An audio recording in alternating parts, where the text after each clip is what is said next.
नमस्कार दोस्तों, आपका फिर से स्वागत है क्या कहते हैं कुरान में स्वामी जी के साथ चर्चा करने के लिए।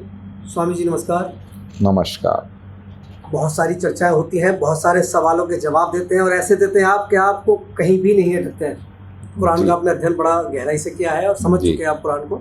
मेरे ख्याल से कोई हाफिज, मौलाना, मुफ्ती, कारी भी नहीं समझ पाएंगे जितना आप समझ चुके हैं। ऊपर वाले की और उस व्यक्ति की कृपा है। अच्छा, हाँ, आप उस व्यक्ति की बात करते हैं हमेशा, बताते हैं कि वो एक ब्रह्मांड यात्रा हुई उसकी और एक दाढ़ी वाले व्यक्ति से मुलाकात, मिराज यात्रा, हाँ, ईश्वर से मुलाकात हुई या अल्लाह से मुलाकात हुई। हाँ जी। तो उसको एक नबी की श्रेणी में मान लिया जाए। वो तो नहीं मानता अपने आप को, तो कहता है मैं तो नाली का कीड़ा हूँ, तो संसार बताएगा। और एक कुरान प्रॉफिट मोहम्मद साहब को भी मानते हैं, वो भी एक नबी थे या नबी की श्रेणी में आते थे।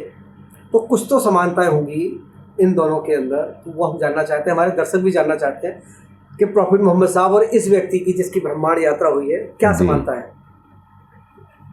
देखिए समानताएं तो अब इसमें देखिए समानताएं तो ये तो कुछ इसके जीवन के पार्ट्स आएंगे सामने, कुछ उनके आए, उनके तो खैर हदीस में अल्लाह कह भी रहे हैं कि वो तो अल्लाह कहते हैं कि हदीस में तुम्हारी हर अच्छी, हदीस नहीं कहते, अल्लाह कहते हैं खुले दफ्तर में सब कुछ दर्ज है, तुम्हारी छोटी से छोटी और बड़ी से बड़ी बात तुम खुद ही घबरा जाओगे कि हाय हमने ये क्या किया।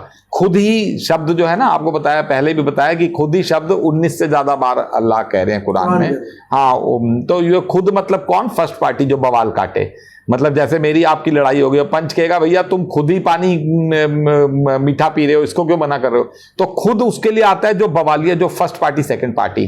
तो अल्लाह कई जगह कुरान में खुद कह रहे हैं कि खुद ही ऐसे हैं। तो खुद कौन? जिसने एक तलवार उठा ली कि एक अल्लाह को पूजो, एक इबादत करो, ये करो, तो जिसने भी डंडा उठा लिया, डांडा बजा दिया सब पे कि तुम ऐसे चलो, और फिर अल्लाह खुद वर्ड कई बार इस्तेमाल कर रहे हैं, तो खुद मतलब चले। अब आ जाता है इसमें कि मान लीजिए उसकी कुछ बातें आपको, चलो हाँ उनके बारे, हाँ सब पढ़ चुके हैं। देखिए आपको कुछ बातें बताते हैं। देखिए जमीन आसमान नहीं, पताल आसमान का फर्क है दोनों की लाइफस्टाइल में। जब पाताल आसमान, जमीन हटा दीजिए बीच में से, तो अब कुछ बातें आपको, चलिए जब आप जिज्ञासा है तो संसार लोग दर्शक, हाँ तो आप कंपैरिजन के लिए कुछ बातें सुन लीजिए। तो ईसा मसीह से की जाए, प्रॉफिट मोहम्मद से किससे की? इब्राहिम, मूसा, हमारे दर्शकों को बताइए। तो प्रॉफिट मोहम्मद का आप जिक्र करें तो प्रॉफिट मोहम्मद से आप सुनिए उसकी कुछ, जैसे हम सभी का जानना चाहिए।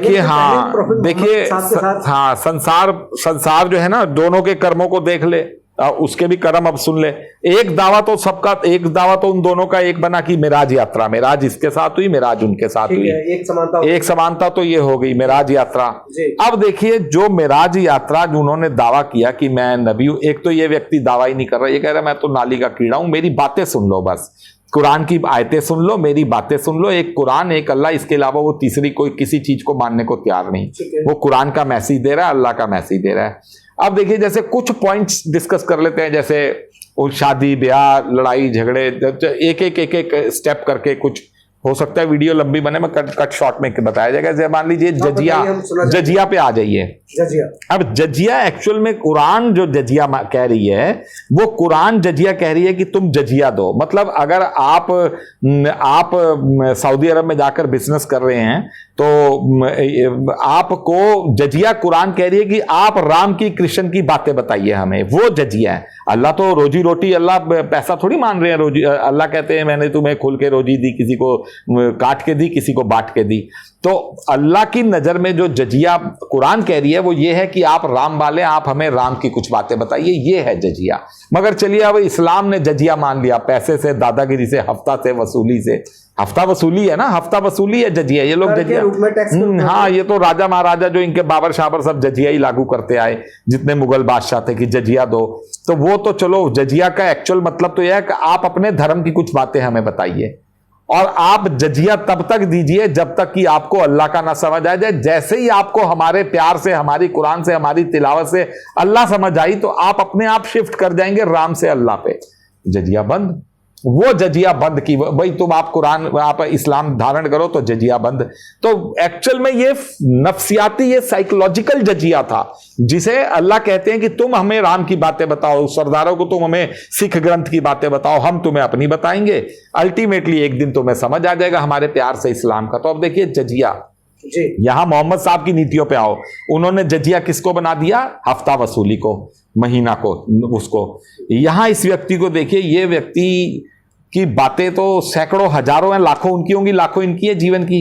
ये व्यक्ति सड़क पे अगर कोई दो आदमी झगड़ा कर रहे होते हैं, ऐसा अक्सर हुआ है कि पुलिस वालों ने भी तालियां बजाई, तो भैया तेरा बम्पर टूट गया, ये टूट गया, मारा पिट्टी की नौबत आ रही है, तो ये जैसे ही वहां देखते हैं भैया कितने रुपए की लड़ाई हो रही है, 2000 की, ये लो पकड़ो 2000, अपनी जेब से, अपनी जेब से, वो अपनी जेब से, अपनी जेब से वो कहीं भी किसी को भी दे देते हैं। अरे भैया तुम लड़ो मत, ये लो 50,000 रुपए मेरे। उसने 50 पंचायतें करवाई लड़ाई झगड़ों की, समाज में, सर्कल में, उसके कई प्रॉपर्टी के काम करने वाले, कई अफसर, कई मतलब बड़े टॉप शॉट, जैसे जिले की मुख्यमंत्री थी, उनके बहनोई की लड़ाई हो गई, आगे वो यूनियन के कर्मचारी का प्रेसिडेंट था, उनको दोनों तरफ से गालियां सुनता रहा, मगर दोनों का समझौता कराकर ही दम लिया, तो दोनों बिग शॉट से। तो वो एक तरफ तो मोहम्मद साहब जजिया मांग रहे हैं, एक तरफ उसकी हरकतें कि वो समाज में अपनी जेब से लाखों रुपए दे देकर उसने सेटलमेंट करवा दिया लोगों का कि यार तुम मुझसे ले लो। हालांकि रिस्पेक्टेड फुल आदमी नहीं लेते, मगर वो ऑफर देता रहा, मगर उसने दिए भी कई जगह। तो देखिए एक जगह तो जजिया वो ये मांग रहे हैं एक तरफ। अच्छा अब आइए, मोहम्मद साहब ने जो मस्जिदों का निर्माण कराया, चारों तरफ मीनारें खड़ी कर दी। मीनारें किस लिए खड़ी कर दी? कि सिपाही ऊपर चढ़ जाए, दूर तक देखें कि कोई हमला हो रहा है, ये हो रहा है, मतलब एक टेरर अटैक के लिए वो मीनारें बनाई गई उस वक्त। अच्छा, फिर ये कुरान में कि आप जब नमाज पढ़े तो दो आपके आगे खड़े हो, दो पीछे खड़े हो हथियार लेकर, और फिर आप हथियार लेकर फिर ये वो। तो उसको देखिए, उसने अपने जीवन में अपनी कमाई का एक मेजर पार्ट से एक सत्संग भवन बनवा दिया, लाखों करोड़ों रुपए लगाकर। उसमें उसने समाज के लिए फ्री दे रखा है कि शादी करो, ब्याह करो, लोग आते हैं वहां पर, शादियां करते हैं, ब्याह करते हैं, अपने काम करते हैं, उसे कैटरर समझ के उसे मां बहन की गालियां देते हैं। खीर वो है दिल्ली के आसपास है वो सत्संग भवन। तो वो लाखों रुपए तो उसको मेंटेनेंस भी उसको देने पड़ते हैं। वो बेचारा बर्बाद हो गया, उसके जीवन में 2 रुपए जुड़े नहीं, जो उसकी कमाइयां थी वो सत्संग भवन बना दिया, इस बच्चे की फीस भर दी, उस परिवार की मदद कर दी, पूरे खानदान में वो अपने फेमस है कि किसी को कोई तकलीफ हो सीधा उसको फोन करता है।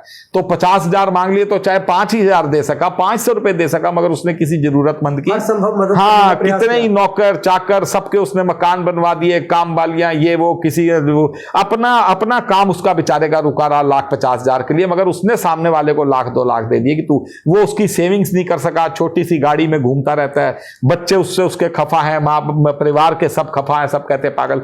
तो देखिए एक तरफ तो वहां मीनारें खड़ी हो रही हैं कि सिपाही खड़े करो, हथियार लेकर आगे पीछे नमाज अता करो, और एक तरफ वो संसार के कामों के लिए अपना सर्वस्व तो लुटा ही रहा है, लोगों से गालियां खाता है। लोग सत्संग भवन, और खाली लड़का लड़की का माता पिता को पता है कि ये भवन फ्री है, यहां कोई बिजली नहीं, कोई पानी नहीं, कोई किराया नहीं। उल्टा किसी गरीब कन्या की शादी हो तो 1100-2100 रुपए देता है। कई लोग तो भवन उसकी बुकिंग छोड़कर चले गए, भैया उल्टा तो मत चढ़ाओ हम पे, मगर वो कहता है नहीं जी आपको लेने पड़ेंगे।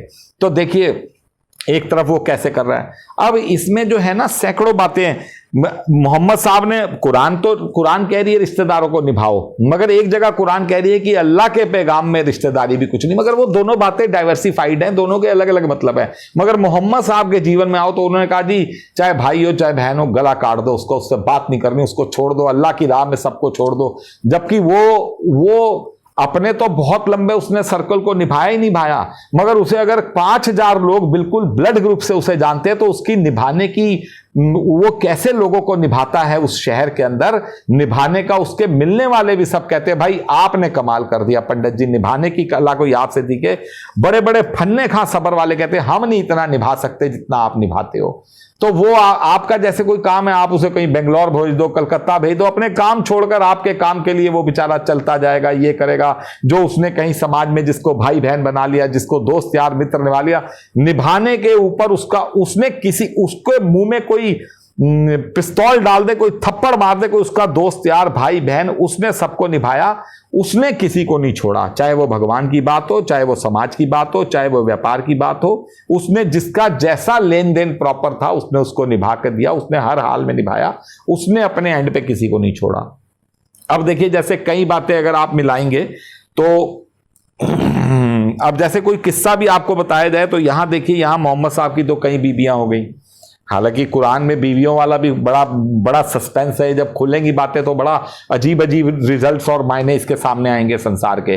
अल्लाह तो अपनी जगह पर सही लिख रहे हैं। मगर अब देखिए मोहम्मद साहब की जो इतनी मल्टीपल बीवियों के बावजूद एक साफिया से उन्होंने शादी की, वहां हमला किया यहूदियों के यहाँ जाकर, फिर वहां पर जो सुंदर सुंदर लड़कियां थी उठा लिए, 700-600 आदमी वहां कत्ल कर डाले, रेत पे वो लाशें बिछी पड़ी थी। उसके बीच से उसके आदमी, मोहम्मद साहब के आदमी, वो साफिया को खींचते हुए, बहुत सुंदर लेडी थी, उसका पति मार दिया, भाई मार दिया, पिता मार दिया, और उसको खींचते हुए ला रहे थे। तो उसकी सहेलियां जो थी वो बेचारी दुखी होकर हाय मोहम्मद हाय उनको गालियां देते हुए रेत लेकर उस तरफ फेंक रही थी उनकी तरफ। वो कुछ कर तो सकती नहीं, अबला बेचारी बेसहारा, सब उनके पति भाई सब मार दिए गए। उन लाशों के ऊपर से टपाते हुए मोहम्मद साहब को लाकर वो साफिया दी गई। फिर वो साफिया का भी, ये कुरान का वर्णन है? नहीं, ये कुरान का वर्णन, ये हदीस का वर्णन। कह रहे हैं आपको शुरू में बताया ना, अल्लाह कहते हैं कि तुम्हारे हर कर्म को एक खुले दफ्तर में मैंने लिख दिया। खुला दफ्तर यानी हदीस, उनके जीवन की सारी हदीसों में कैद है, छोटी से छोटे। अल्लाह कह रहे हैं तुम्हारी हर बात, हदीसों को अल्लाह बता रहे हैं कुरान के अंदर की हंसी मजाक की बातें खरीदते हो, चुटकुले की बातें खरीदते हो, सुनी सुनाई बातों पर ढेर लगा देते हो। ये आयतें हैं कुरान की। हदीस के लिए जो अल्लाह वर्ड इस्तेमाल कर रहे हैं वो कुरान में दर्ज है। तो वो साफिया को लाकर उसके सामने खड़ा कर देते हैं। 15, 17, 20 साल की साफिया, उसका पति मर गया। उसी दिन वो उससे रात को अपना वो करते हैं, शादी करते हैं, संभोग करते हैं, शारीरिक संबंध बनाते हैं। वहीं पर बाहर उनके उमर, उस्मान, खलीफा, बकर वकर जो थे वो पहरा देते हैं।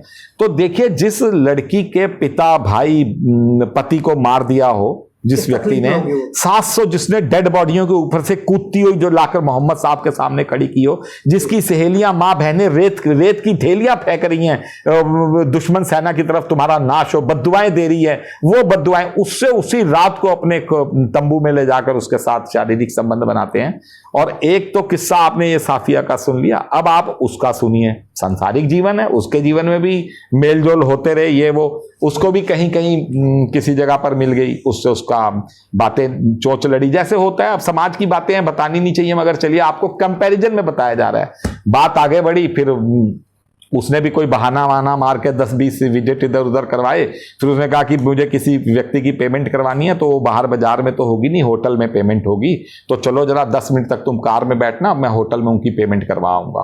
तो कोई बाहर से 2 पार्टियां आ रही हैं। तो देखिए, ये उसके जीवन की पुरानी बातें हैं, 20-30 साल पुरानी। तो कंपैरिजन करने के लिए आपको साफिया से, तो वो चले जाते हैं। फिर वो लड़की वो नीचे बैठ जाती है, वो ऊपर जाता है, रूम शूम बुक करता है, ये वो। अब आप समझ जाइए क्या बातें बतानी।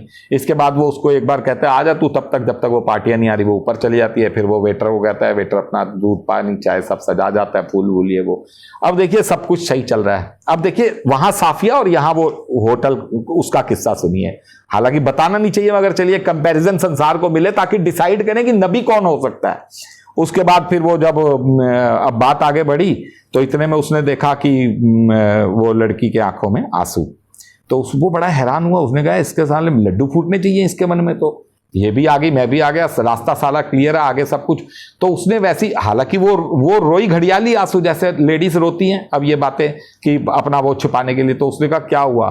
तो उसने ऐसे ही बोला, मुझे पता भाई पता, कोई कुछ बोली, मुझे अपने पति की याद आ रही है वो करके। तो उसके दिमाग में एक बात आई।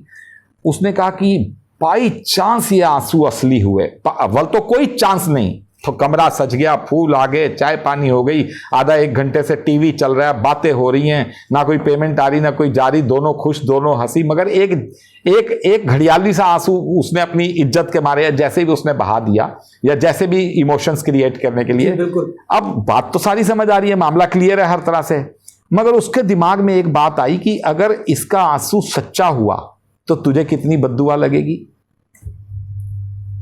समझे आप माहौल? जी जी बिल्कुल समझ रहा हूं। उसने कहा तुझे याद आ रही है तो मुझे भी अपनी मम्मी की याद आ रही है। उसने वो कहकर पैकअप कर दिया। जब पैकअप किया तो उसने फिर मना किया, नहीं मैं तो वैसे ही रो रही थी, ये वो, वैसे ही आंसू आ गए ये वो। उन्होंने कहा नहीं, कह रही नहीं वो तो जब पता नहीं पेमेंट आए ना आए, अभी तो पेमेंट भी नहीं हुई और लड़ाई पड़ गई, इस टाइप से करके उसने गोल मोल बातें करके हंसी मजाक में उसने भी फोर्स किया कि नहीं ऐसी कोई बात नहीं। मगर नहीं, उसके दिमाग में एक बात आ गई कि बाई चांस इसका आंसू असली हुआ, बाई चांस, तो मुझे कौन सी बद्दुआ मिलेगी। और फिर दिल दुखी है तो फिर दिल दुखा के तो आगे बढ़ना नहीं। आज मैं इसके आंसू नहीं देख रहा, कल को किसी और के मैं कुछ और भी नहीं देखूंगा। तो उसने डिसाइड किया नो इज नो, और बाइज्जत उस लेडी को उसके घर छोड़कर आया। आपकी बातों से लगता है कि वो व्यक्ति कोई साधारण व्यक्ति नहीं है, देखिए यहाँ पर तो मोहम्मद साहब ने किसी ने नबूवत, किसी यहूदी ने नबूवत के ऊपर कुछ बात बोल दी या कोई दावा बोल दिया कि आप ये कर रहे हैं, तो उन्होंने अपने साथियों के बीच में 3-4 बार उसको ऐसे घूरा, ये किया। तो वो जब चला गया यहूदी, तो इन्होंने अपने साथियों से कहा, हदीसों में है कि तुमने उसके बढ़ के गर्दन क्यों नहीं काट दी? तो उसने कहा, नबी आप हमें इशारा कर देते, अल्लाह के रसूल आप हमें इशारा कर देते, हम उसकी गर्दन काट देते। तो फिर ये कहते नहीं, इशारा करना नबियों के उसमें नहीं होता, कैटेगरी में ये वो। तो आप देखिए यहां पर, ये जहां पर काम करने जाता है व्यक्ति, वो एक वो गवर्नमेंट ऑफिस है, वहीं उसका काम काज है सारा। वहां एक दिन इसे एक अधिकारी कहता है, ये कहीं 7-8 साल पुरानी बात है, वो कह रहे यार तुम्हारा क्या है, तुम तो कारोबारी आदमी हो, तुम अपना घर से सुबह निकले, तुम्हारी बीवी कहीं चली गई, बेटी कहीं चली गई, शाम को पैसे आने चाहिए। देखिए क्या बात उसने बोली उस सरकारी अधिकारी ने। हालांकि वो उस ऑफिस, उस पूरे गवर्नमेंट ऑफिस का वो सबसे बदनाम और सबसे नीच कमीना नेचर का आदमी है, मगर चलिए वो नहीं बोलता, वो कहता है भगवान हर एक का हिसाब करता है। तो उसने देखिए उसको क्या जवाब दिया। उसने कहा, अरे फलाने, उसका नाम लेके, अरे उसने देखा कि ये बात बोल रहा है, तो इसका दिल रख लो। जबकि उसके तमाम वहां के गुंडे, बाहुबली, बदमाश, पुलिस वाले सब उसके पक्के दोस्त हैं। जब उनको ये बातें पता चली तो वो तो रो पड़े, कह रहे तुम हमें बता, हम उसके हाथ पैर तोड़ दे, साले की सीट पे जाकर तोड़ दे। लेकिन आपको बताया व्यक्ति ने उसका दिल रखा और उसको कहा, अरे यार तुझे कैसे पता? ये उसने देखिए कितना बड़ा गम बर्दाश्त कर लिया, सारी रात तकिए से सिर लगाकर रोता रहा, मगर उसने उसकी बात को सर्टिफाइड करके कहा, अरे आपको कैसे बताइए? तो उसने कहा, अरे हम तो जानी जान है ये वो। तो फिर बाद में जब उसके दोस्तों यारों ने 1 साल 2 साल 6 महीने बाद जब ये कभी किस्सा बताता है कि सबर हो तो ऐसा हो, तो उन्होंने कहा तू बर्दाश्त कैसे कर गया ये बात? तो उसने पता क्या बोला? उसने कहा, मैं शुक्र मनाता हूं कि उसने मेरी माँ बहन के लिए बात नहीं बोली। मैं वही सोच रहा हूं कि चलो मेरे अपने माल बीबी बेटी के लिए बात बोली, कोई बात नहीं, बर्दाश्त कर जाओ। वो इसी में खुश है कि मां बहन के लिए बात नहीं बोली। तो देखिए कितना फर्क है इसका उसका। वहां पर वो मामी, चाची, फूफी, लौंडिया, दाएं बाएं, बांदी, कनीज सारी अलाउ है, जो आ जाए वो अलाउ है। और यहां देखिए उसने भी लव मैरिज की, उसने जिसके साथ लव मैरिज की तो घर वाले राजी नहीं हो रहे थे, तो उसने जाकर आर्य समाज मंदिर में शादी की। अब आर्य समाज मंदिर में जब शादी की तो उसने पंडित के आगे एक शर्त लगाई थी, ये वरमाला ना ये मुझे पहनाएगी ना मैं इसको पहनाऊंगा, ये मैं अपने आप अपने गले में डालूंगा, ये अपने आप अपने, हम दोनों नकली फोटो खिंचाएंगे परिवार पे प्रेशर बनाने के लिए कि हमारी शादी हो जाए। तो पंडित जी बड़े हैरान हुए, पंडित जी की आंखों में आंसू आ गए। किस्सा लंबा है मगर वहां शॉर्टकट में कह रहे ये तो फिर यहां पर गवाह शवाब वो कह रहे कि कल को इसकी कहीं और शादी हो गई और मेरी कोई और शादी हो गई तो मैं तो किसी के गले में वरमाला में दूसरी नहीं, मैं अपनी जिंदगी मैं किसी के गले में वरमाला नहीं डालूंगा। मैं आज जो एक वरमाला डालूंगा वो एक ही डालूंगा, आज अगर डल गई तो डल गई, नहीं तो फिर मैं दोबारा डालूंगा किसी मंदिर में जाकर। आप आज झूठी फोटो खींच के सर्टिफिकेट के लिए हमें एक फोटो दे दो और सर्टिफिकेट दे दो ताकि हमारे परिवार वाले हमारी शादी करवा दें। मैं जिस दिन वरमाला डालूंगा असली डालूंगा, तो एक ही वरमाला डालूंगा। तो देखिए उसकी फिर परिवार वाले राजी हुए, फिर बहुत धूमधाम से शादी हुई, राष्ट्रपति भवन में बारात गई। अब देखिए वो टुच्चा सा सड़क छाप छोटा सा आदमी राष्ट्रपति भवन, उसको कई एमपी एमएलए वहां गलती से आ गए, कोई और अनजानी शादी समझ के। वहां पर एमपी एमएलए नाच रहे थे, लड़की वाले भी हैरान की लड़के का बड़े कॉन्टैक्ट्स हैं, जबकि वो गलती से आ गए। तो देखिए वो जब वरमाला हुई तो वहां पर एक एमपी तो स्पेशली पहुंचे, सांसद बड़े भारत के बड़े तगड़े, उन्होंने कहा भाई वो वरमाला, उनको ये किस्सा पता चला किसी उसके दोस्त के थ्रू, उसने कहा भाई वो वरमाला हमने जरूर देखनी है। तो वो वहां पर शादी में बकायदा आए वो वरमाला देखने के लिए। तो देखिए बहुत फर्क है, कहां तो साफिया का किस्सा, कहां ये किस्से, कहां होटल वाला किस्सा। तो आप बिल्कुल मतलब पूरा दिन पूरी रात पूरे एपिसोड खत्म हो जाएंगे उन दोनों के किस्से। पब्लिक चुने किसके कर्म नरवी जैसे। एक्चुअली स्वामी जी इंतजार रहेगा उस व्यक्ति का कि कब वो सामने आएगा और ये सारी बातें सामने रखेगा।